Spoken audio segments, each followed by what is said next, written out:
Wait, are you going to sleep there? While my brother and his wife were on a trip, I was babysitting my niece at my brother's house.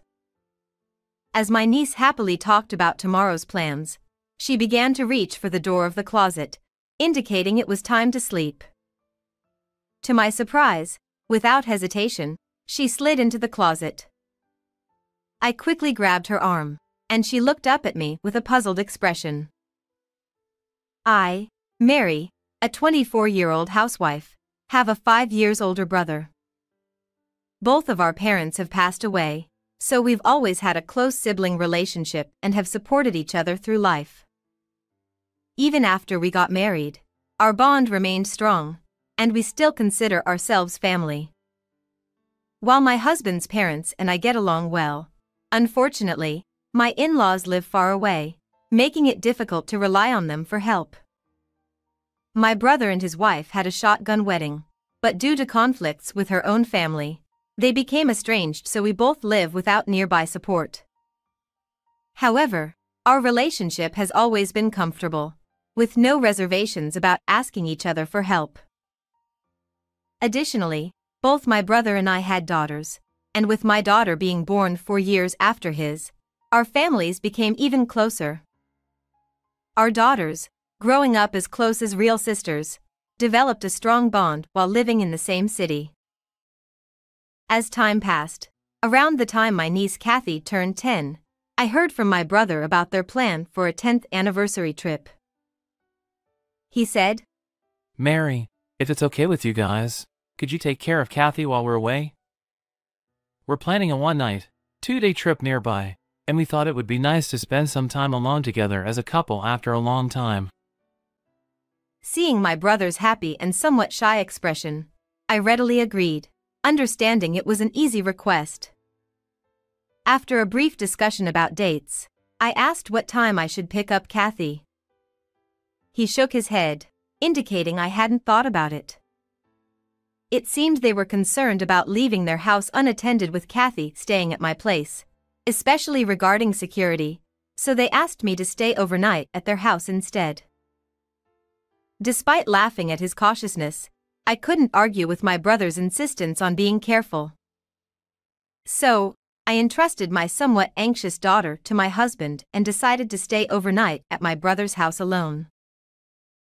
After spending ordinary days, the day of the anniversary trip arrived, and I went to stay at my brother's house as planned. Wanting to reassure Kathy, who seemed a bit anxious watching her parents leave, I held her hand as we bid farewell to my brother and his wife. It was the start of our 2-person house-sitting adventure. Initially, I thought of bringing my daughter along and having my husband pick her up only at bedtime. However, when I mentioned this, Kathy adamantly refused, unusual for her, saying absolutely no to bringing my daughter into the house. While she hadn't minded our family visits before, there seemed to be a reason she didn't want anyone coming today. Although she seemed lonely and expressed a desire to play with my daughter, she sadly understood she couldn't call her over. When I promised her we'd visit my place to play after breakfast the next day, her eyes sparkled. For Kathy, who usually played with my daughter in mind, I prepared games with slightly more challenging rules and puzzles that adults could enjoy too. As Kathy perked up, I asked her what she wanted to play. We spent time playing games, cooking dinner together, but Kathy always stuck close to me, looking around nervously, no matter what we did. Initially, I thought she might feel lonely without her parents, or perhaps she was still nervous, but hours passed, and nothing changed.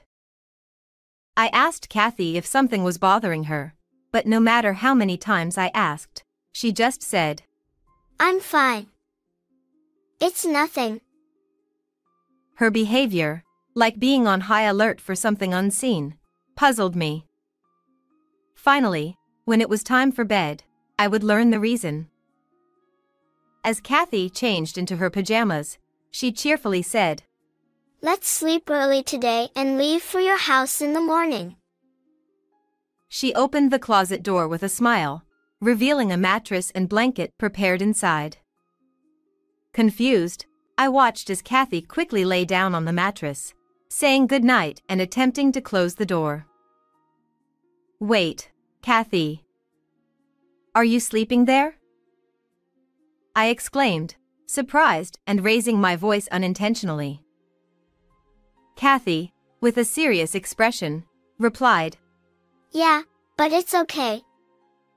I'll leave it slightly open. If I hear anything, I'll wake up right away." Trying to conceal my confusion, I invited her to sleep together tonight. After several invitations, Kathy hesitantly crawled into my bed. She asked me to use my blanket because she wanted to keep hers inside the closet as a hiding spot, and I said, "Of course, yes." I asked her why she needed a hiding spot. She replied with a deep sense of concern, "Demon is coming." At first, I found it cute, thinking she was still a child. However, what followed was enough to make me believe in the existence of the demon. Kathy trembled and clung to my arm, explained, "Demon is very scary and clever. They only come when my dad isn't home. If demon comes, I must never leave the closet until my mom defeats it. She always cries while defeating demons. I once tried to help mom, but I got scared when demon banged on the door." Hugging the trembling Kathy, I sighed inwardly. Perhaps this demon truly existed. It wouldn't be a trick to get children to bed early. I was informed of my sister-in-law's infidelity unexpectedly. It troubled me deeply. If Demon was her mother's lover, he wouldn't come to this house when she wasn't here. Nevertheless, Kathy believed Demon only came when her father wasn't home. Today, with her father absent, she refused to let my daughter come over and remained by my side, vigilant of the windows and doors. Considering my brother's trust in his wife and gentle Kathy, I felt anger toward my sister-in-law. But at that moment, I just wanted to reassure Kathy. I held her hand and smiled. "It's okay because I'm here today. Demon is smart, right? So maybe he'll be surprised to find a stranger and won't come in. Besides, Mom is with Dad today, so Demon won't come near." Despite my efforts to calm her down, Kathy remained anxious, fearing Demon's arrival more as time passed. To soothe her, I encouraged her to tell me anything she was worried about regarding Demon. I hoped that by addressing each fear, she would soon feel sleepy. However, hearing more unsettling truths from Kathy, I couldn't stay calm. Instead of putting her to bed, I took her, still in her pajamas, and left the house. I hurried back home in my car, explaining the situation to my husband. He and his friends went to stay at my brother's house. Around 10 p.m., my brother called, asking if Kathy had already gone to bed. He said to me, "Take a rest without worrying about your husband and daughter. Make sure to lock the door. Good night." I was doing my best to keep my voice from trembling as I was strongly told not to leave the house. After hanging up, I looked at Kathy sleeping peacefully with my daughter and vowed to defeat Demon in my heart. The next morning, my husband returned after spending the night at my brother's house. As he recounted last night's events, I trembled with fear and anger. Reassured that my decision from yesterday was correct, I spent the day at home with Kathy and the rest of the family, waiting for my brother and his wife, who would come to pick her up. Upon seeing my face, my brother immediately interrogated me and Kathy about why we weren't at his house last night. "Why didn't you sleep at our place? How many times did I ask you not to leave the house? Even though you said you understood, what were you thinking? Just going back to your own house without permission?" My brother's intense protest about me breaking the promise filled me with discomfort. I coldly asked why he knew we weren't home during their trip. My brother answered, "Well, I made sure Kathy has a smartphone with GPS. If that were true, he wouldn't have needed to repeatedly call me last night, insisting that we not leave the house. Checking the GPS would have easily revealed that we weren't at my brother's house. Suppressing the urge to immediately confront my brother, I continued the conversation quietly, so the children in the other room wouldn't hear. By the way, who were the two unknown men who came to your house late last night? What were they doing at a house where only Kathy and I should have been? Did strangers come? It's a relief nothing happened. My brother's voice trembled. But it wasn't fear of intruders or relief that his daughter was safe. His gaze darted around as if carefully choosing his words. Hey, about those guys. I pressed my brother further about the men who seemed like demons, but my sister-in-law's voice cut in, interrupting. It seemed she didn't want the conversation to proceed further.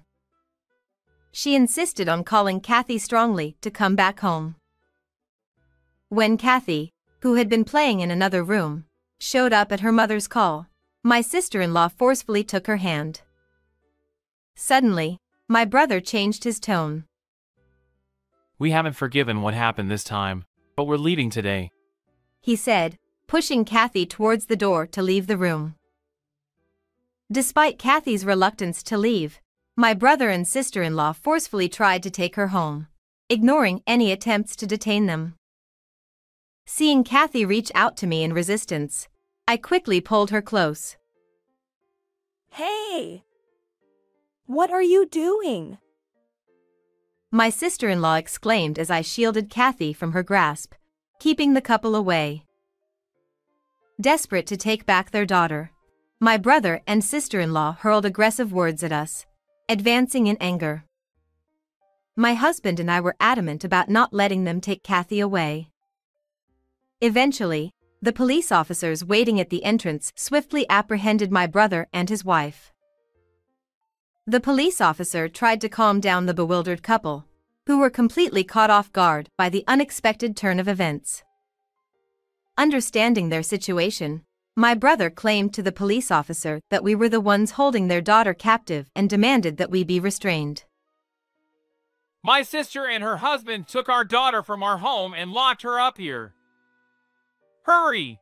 Please help Kathy! There's no time to waste holding me down. I won't run or hide, so let me go! My brother pleaded. Kathy and my daughter, who had come out after noticing the commotion, hid behind me. They whispered to each other, puzzled by the situation, noting that they were not confined at all.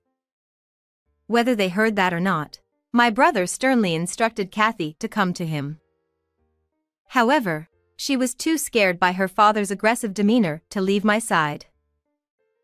My sister-in-law stood quietly next to the police officer, only looking at my brother as if wanting to say something, but she didn't call for Kathy.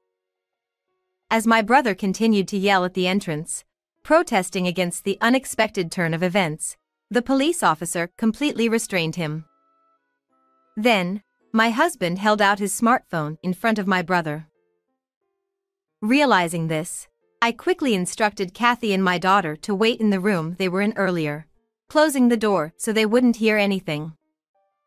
Confirming this, my husband silently began playing the video he recorded last night at my brother's house. As my brother and his wife watched the video, their faces turned pale. The beginning of the video showed two men quietly entering the room after turning the key in the lock, seemingly using a spare key. The men, appearing cheerful at first, greeted my husband while mentioning my brother's name. Then they asked, "How much did you pay?" "I could get a discount because the girl was his sister." They laughed and continued talking, mentioning their good relationship with my brother and his wife, which led to a further discount. They also said, "We're lucky we play with the child today," showing a sinister smile. Though I couldn't see the screen, just listening to the audio sent shivers down my spine. Afterward, My husband's friend began questioning. Then the men realized something was off. They inquired about me and Kathy, our whereabouts, my husband becoming angry, and realizing we weren't there. Finally understanding the situation, the men hurriedly left. It seemed they hadn't noticed the recording until the end, or perhaps they intentionally didn't mention it. My brother, who was supposed to be close to them, seemed to tremble upon learning about the video's existence. With a pale face, my brother desperately claimed, I didn't know anything. I was set up. Until I saw this video, I had thought my brother was innocent, and that my sister-in-law had plotted everything. However, the video clearly showed my brother handing over Kathy and me. Unable to feign ignorance any longer, my brother was taken away by the police. Despite my sister-in-law's attempts to deny involvement, the police, who had heard Kathy's testimony beforehand, insisted on accompanying them, as there were many questions to ask. Thus, both my brother and sister-in-law ended up under police care.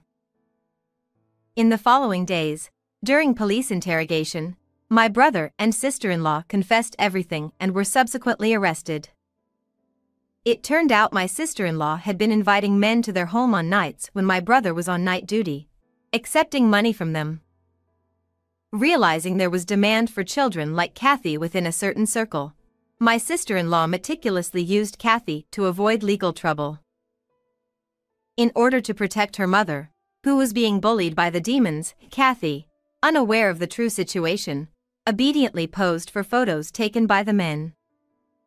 These were merely innocent photos, devoid of any sexual connotations. My sister-in-law would then develop these photos from disposable cameras and show them to her clients, auctioning them off for a high price. However, she only lent the photos and never sold them. Although I despised their actions, it should have ended as a story unrelated to my husband and me.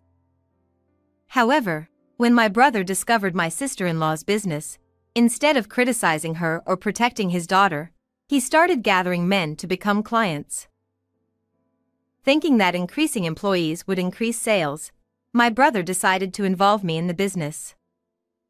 However, he couldn't just ask me normally, so he forced me to work and came up with the idea of continuously threatening me by taking photos at the scene. So my brother and sister-in-law carefully chose a date, intentionally selecting a day when there were no neighbors around, and locked me and Kathy in their home. Then, they exchanged the spare key for a large sum of money and went on a trip to prove their innocence. The miscalculation for my brother and sister-in-law was that Kathy, who had always unquestioningly obeyed my sister-in-law's orders, disclosed the truth about the demons to protect me. While Kathy didn't fully understand the conversations happening in the house, she knew that the demons were targeting us. By conveying this to me, the hellish environment at my brother's house came to light. That night, after learning about Kathy's situation, I asked my husband to take videos of the demons. When they blabbered on endlessly, the police responded promptly when I reported them.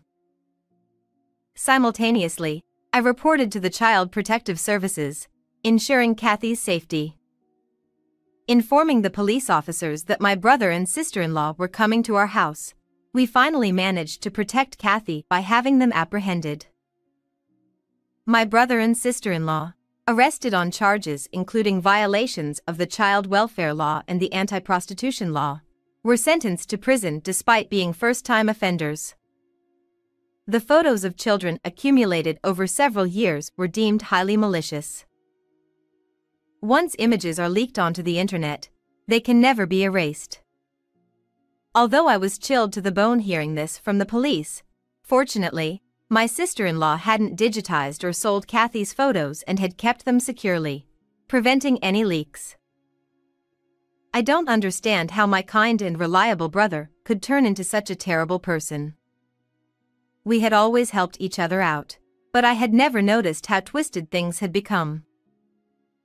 Regardless, I hope they face up to their actions. Following my brother's arrest, the demons, who were questioned by the police later, claimed their innocence, but they were also arrested on multiple charges, as photos of children were found in their homes and they were implicated in other crimes mentioned during the interrogation. Having defeated the demons lurking around us, we later inquired with the Child Protective Services about Kathy's future. With both her parents arrested and no one to take care of her, she had to be protected from her parents. My parents already passed away and my sister-in-law's family had cut ties, so Kathy was taken in by my husband and me. It was decided that if her sister-in-law's family couldn't accommodate her, Kathy would go to a foster home. After discussing it with my husband, we decided to adopt Kathy. She was like a daughter to us, and we couldn't bear to part with her. Thankfully, my husband agreed, and we decided to move to a region where my in-laws lived. My daughter eagerly awaited weekends to meet her beloved grandparents and was overjoyed when her dream of having an older sister, which she had always wanted, came true with Kathy's arrival. Finally freed from my brother and sister-in-law, Kathy adapted remarkably well to her new environment as a big sister, and we began to live a happy and peaceful life.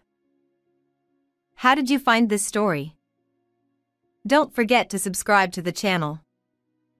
See you in the next video.